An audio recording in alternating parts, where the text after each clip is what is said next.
Hi everyone, I'm Scott Stokely and I am in Belton, Texas getting ready for the Silver Series Disc Golf Tour stop, and this is going to be a breakdown of every single hole on the course we're going to be playing this weekend. Now before I begin, the best way you can support me, the best way I can get new viewers is to share this in social media if you enjoy it. That's how I get exposure, and please subscribe to my YouTube channel. That's what tells YouTube that this is quality content that they should recommend for other players. All right, so before I do this, a couple things to start. Number one, I'm not going to talk about if there's extreme conditions or wind. That just changes everything. So these are going to be standard strategies if the course plays normally. Number two, we're talking about right-handed players. I don't want to have to keep saying if you're right-handed throwing backhand. If you're lefty, everything I'm talking about, just throw sidearm.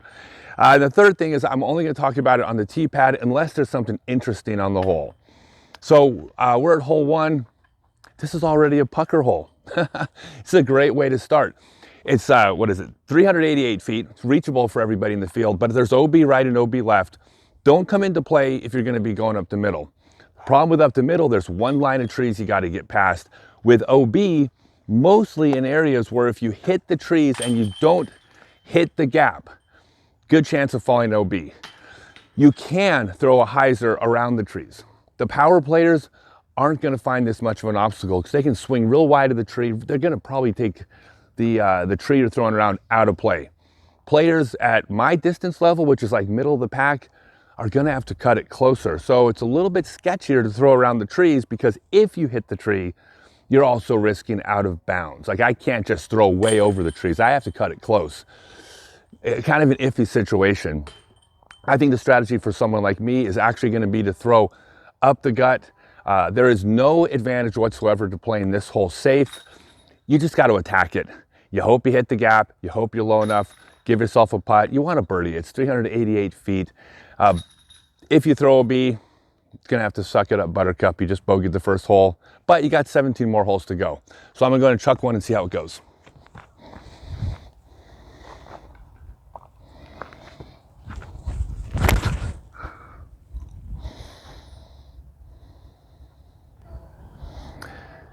Hole 2 is a 500-foot par 4 that's a real good example of choosing risk versus reward. 200 feet to the hole, there's a gap you have to hit. I'm guessing it's about 15-foot high gap, fairly wide, but only about 15 feet high. But the last, 50 or so feet, you're on a downslope going down the backside of the hill. Now, if you throw an air shot on this hole, the higher you penetrate that first gap at 200 feet, the farther you can push it and the easier your approach shot's going to be. However, the more you take the risk of hitting the trees high. If you throw low to take those trees out of play, then your best shot is still going to be 300 or 350 feet out with a 200-something foot approach shot over a hill on a downslope. So you have to balance how high you want to throw, how far you want to try to push, but then risking that early tree because it's going to be a tough three if you hit the early tree. Now, a roller is going to be a good strategy here. There is OB left, which comes into play, so that's part of the risk of throwing the roller. But the idea of the roller isn't so much to the hole. I mean, certainly most players in the field can roll a disc on this hard ground 500 feet. It's a tricky too because you have to execute a perfect shot, but then go over a hill, and then as the disc is going down the hill, it has to somehow stop near the basket. That's going to be tough. Where the roller is going to be a potentially smarter play is most rollers aren't really going to risk hitting that missing the first gap. So it's a way of guaranteeing yourself mostly of making the first gap and then possibly giving yourself a 70 or 110 foot approach shot, which is going to be fairly routine for the birdie. So barring weird conditions, I think rollers to play here.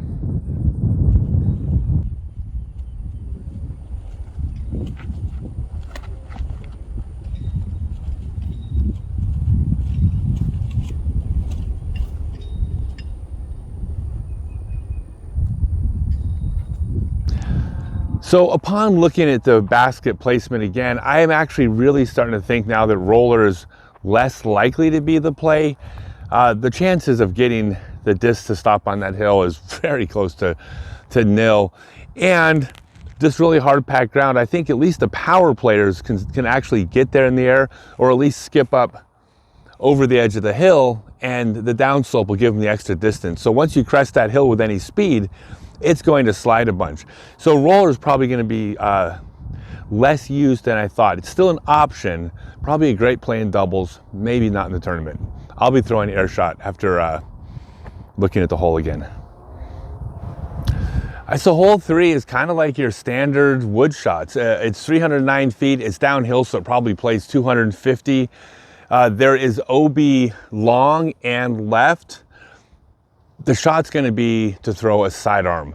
First, because it's going to fade to the right, the natural fairway, but also it's more likely to take the water out of play because the disc is fading away from the water.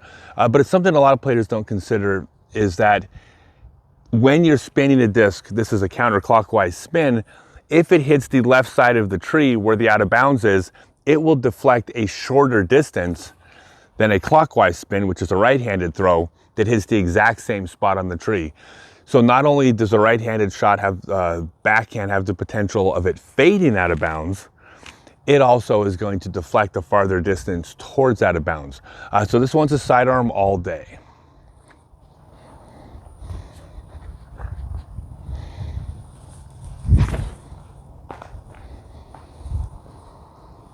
Just not like that. So the basket's down here, as you can see, in a pretty decent sized landing area.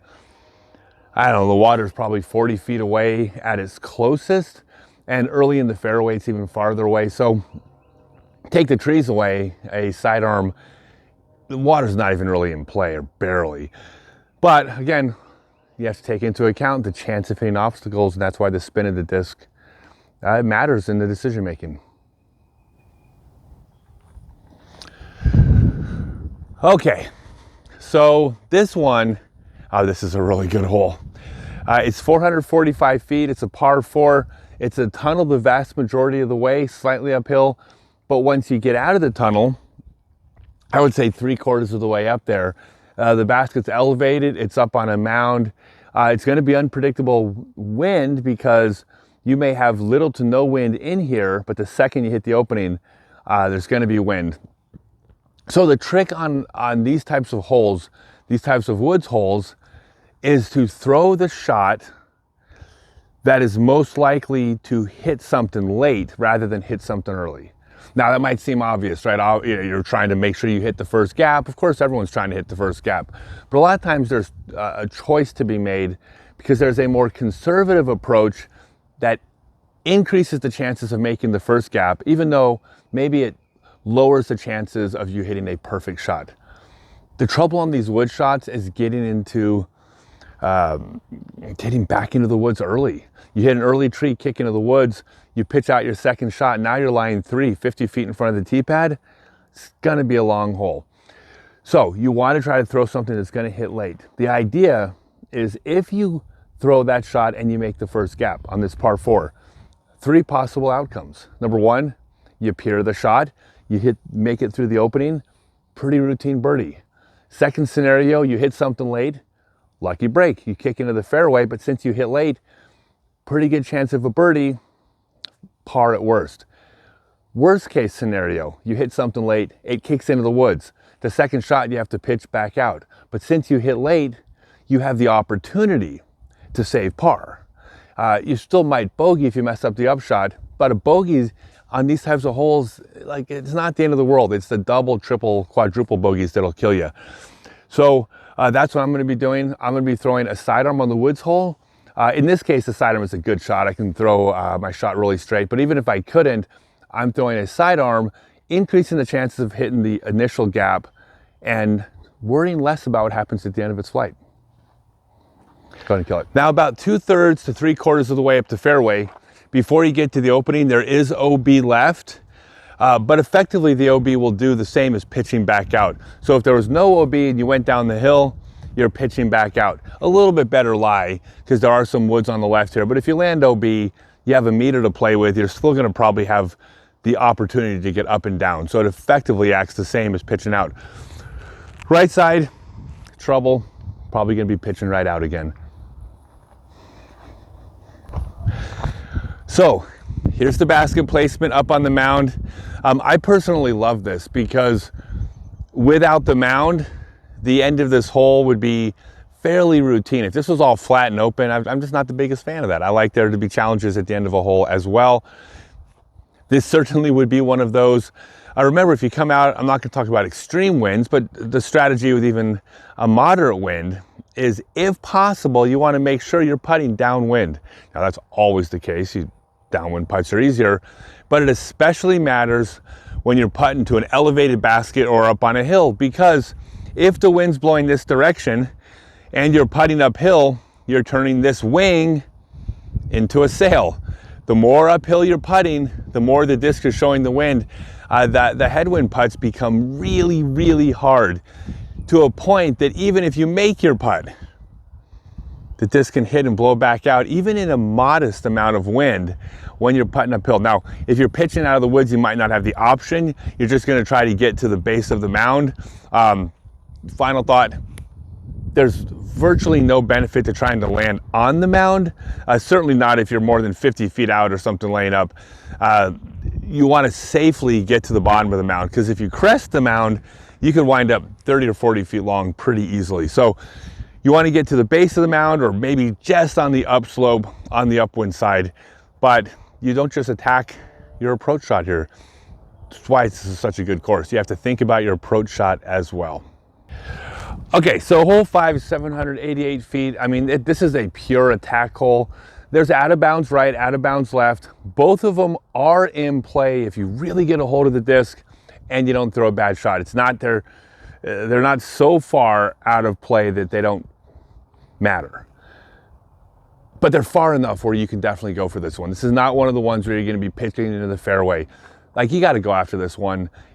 If you are a power player, you're wanting to birdie this one all day. Even for me, I'm thinking birdie. I'm thinking like a 400-foot sidearm is only putting me 380 feet out with a pretty big landing zone. This is a hole where I think roller is going to happen. Again, not if it's too windy, but if the wind's not blowing, I mean, this is Texas ground. Like, you could roll 600 feet. Actually, there's probably players that are borderline rolling to the hole, but at the very least, a good roller that stays in bounds, you're only probably 200, 150 feet out. I mean, that's a routine birdie. So yeah, hole 5, attack every time. Hole 6, 403 feet. Not a lot of trouble to get into on this hole. This is another one you're going to be attacking. Really, there's just two options. If you have the power, you can throw the left shot sidearm. Hard packed ground, a lot of room for the disc to skip, but it's a 403-foot sidearm hyzer, right? I mean, it's a rip, right? But if you got the power, that's the shot you're going to want to do. If you have a little bit less power, the only way to attack it's going to be to go up the middle. That way you can flex one out there, not count on the skip, get the extra distance, but you're also risking hitting something early. So that's the decision to be made. Hole 7 is a perfect example of a pure power hole. It's 476 feet. Now, there's certainly many longer holes out there, but if a hole has obstacles, if a hole has a lot of OB where you can't let go, it's not a power hole. It could be 1,000 feet, not a power hole just because of distance. This one is, and the reason why, the power players can throw 476-foot hyzers. Like, all day, they're attacking this one. I'd throw 476, not a hyzer flight the whole way. I'm not birdieing this one. The only way I could birdie this one is if I was to throw a roller. I mean, if I'm playing doubles and my partner's safe, I can get up and get to the basket with the backhand roller, but there's out of bounds to the right, high risk, small chance of reward. So this is one of the ones I'm going to throw 3 consecutive shots, 75 to 90 feet out, easy jump putt, take a couple threes. If I lose a stroke to the power players, got to pick your battles. So this is basically it for me. I'm like 90 feet short, even though there's a slope behind the basket. Should be a routine up and down.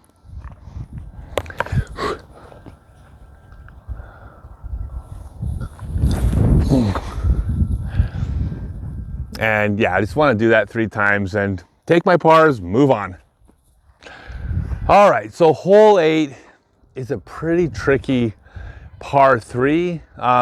It's reasonable, and I get the par 3 because it's 488 feet. There are players that are going to be able to throw a hyzer over the trees, over the out of bounds water, and give themselves a circle's edge putt.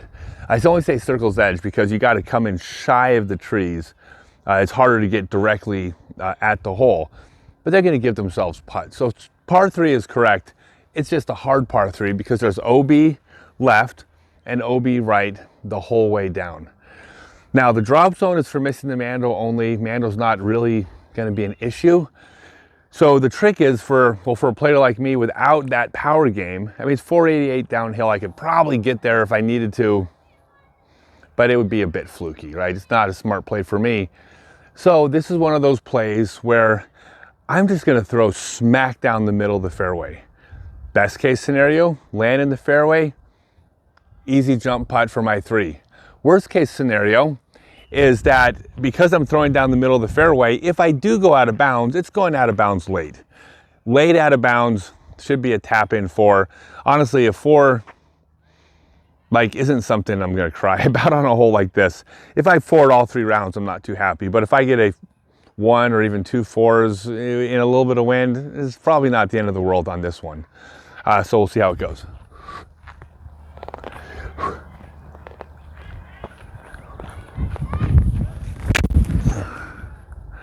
And I threw out of bounds just like I talked about. Wait, is it? Okay, never mind, it's safe. Okay, hole 9, you get to relax a little bit. There's nothing stressful about this hole. This hole is actually beautiful. 385 feet, and take a look at this.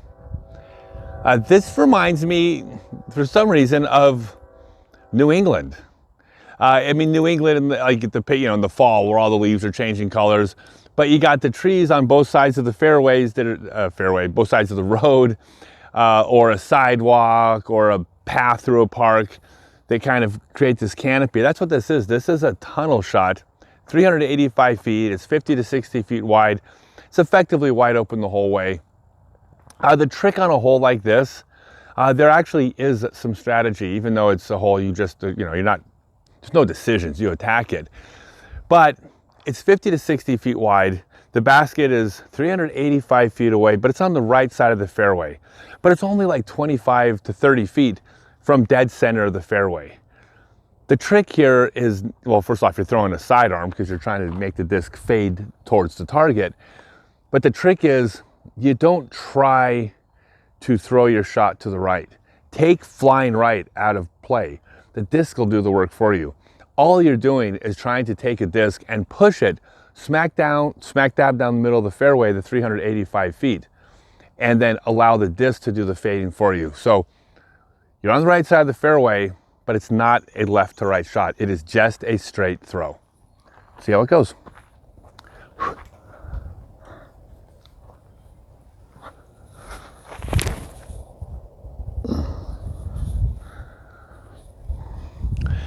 And I put too much hyzer on that one.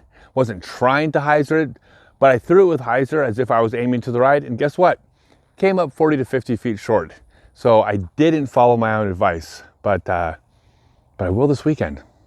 So that's it. So we're going to wrap up the front 9. We're going to go ahead and post these. Bunch of editing involved. So to make it easier, we'll probably shoot front 9s and back 9s on separate days just to kind of ease the workload. But that's the front 9 at Belton, and I'm going to do the same thing. I think the weather's going to be good on the back 9 tomorrow. Again, if you enjoy this, share it to your social media. Even if you never play Belton, my hope with these videos is that there's going to be strategy here that you can apply to your course. Thanks, everyone.